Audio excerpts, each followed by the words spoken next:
The tradition is clear on this point, and it will not bend. Before any talisman, before any seal, before any name spoken into the silence, there is the question of who is speaking.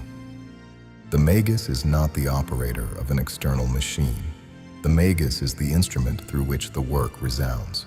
And for this reason, the tradition insists, with a stubbornness that can seem archaic, that character precedes technique, that virtue precedes power, and that the long, quiet work on oneself is not an optional preliminary, but the foundation of everything that follows.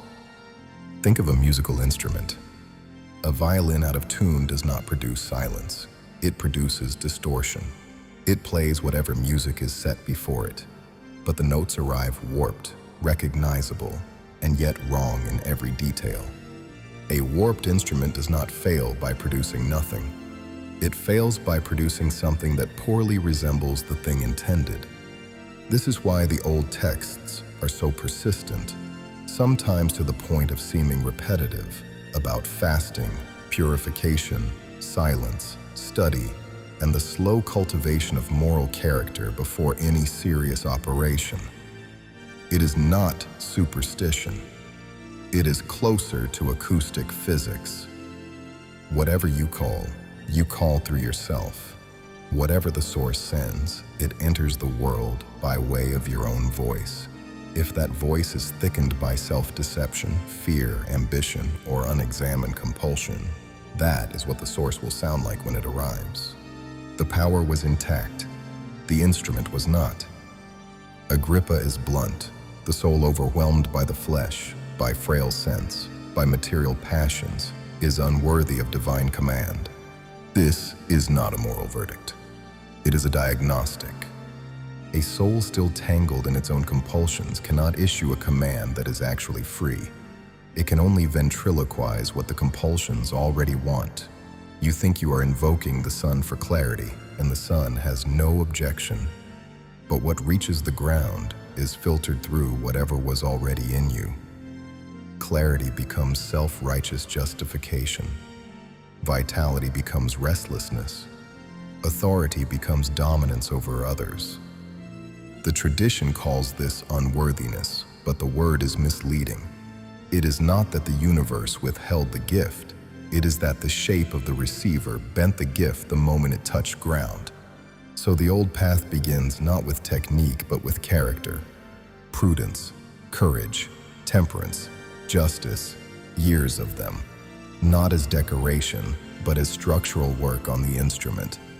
This is why so many magical curricula look from outside, almost indistinguishable from philosophical or monastic ones. They are not separate projects. The careful life is the first operation. You cannot outsource it. You cannot shortcut it. Every shortcut around it shows up later in the results as distortion. And here is the difficult part. The instrument is never finally tuned. There is no moment at which preparation ends and real work begins. There is only a practitioner who is more or less in tune on any given day. The wise ones are the ones who have learned to recognize their own detuning, and who know in those hours to stop. A flawed instrument does not need more technique, it needs attention. This reframes what the tradition calls power. Power, as we now imagine it, is something acquired, a capacity added to a person, like a weapon taken up. The magus knows better.